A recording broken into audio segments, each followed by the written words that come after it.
এক গ্রামে ছিল এক ছোট ছেলে। তার নাম ছিল রাজু। সে খুব কৌতূহলী ছিল এবং গ্রামের চারপাশে ঘুরে বেড়াতো।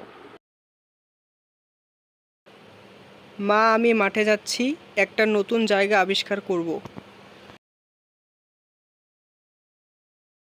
ঠিক আছে রাজু, সন্ধ্যার আগে বাড়ি ফিরে এসো।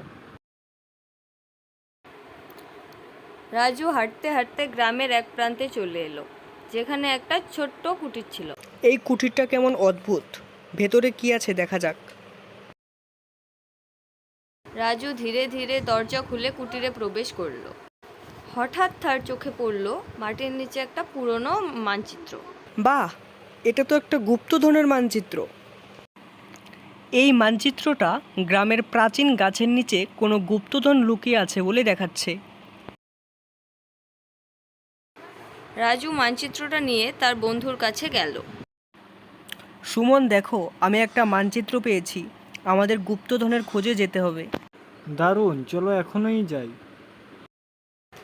রাজু এবং সুমন মানচিত্রের নির্দেশনা অনুযায়ী গ্রাম থেকে বেরিয়ে পড়ল। অনেক খোঁজার পর তারা একটি প্রাচীন বড় গাছের কাছে পৌঁছলো। ওই গাছটাই মানচিত্রে ঠিক যেভাবে দেখানো ছিল সেভাবেই আছে।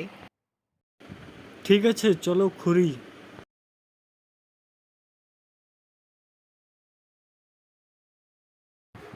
তারা দুজন গাছের নিচে খুঁড়তে শুরু করলো। কিছুক্ষণ পর তারা একটি পুরনো বাক্স পেল। দেখো সুমন, আমরা গুপ্তধন পেয়ে গেছি। এটা তো স্বর্ণের মুদ্রা আর রত্নে ভরা।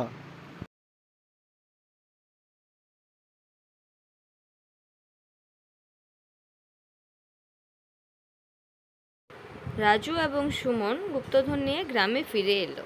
গ্রামের সবাই অবাক হয়ে গেল এবং আনন্দে ভরপুর হয়ে উঠল। এই মূলধন দিয়ে আমাদের গ্রামের অনেক উপকার হবে। রাজু, তুমি আমাদের গ্রামের গর্ব। গুপ্তধন থেকে প্রাপ্ত সম্পদ দিয়ে গ্রামে স্কুল, হাসপাতাল এবং অন্যান্য প্রয়োজনীয় স্থাপনা নির্মাণ করা হলো। এইভাবে রাজু ও তার বন্ধু সুমন গ্রামের হিরো হয়ে উঠল।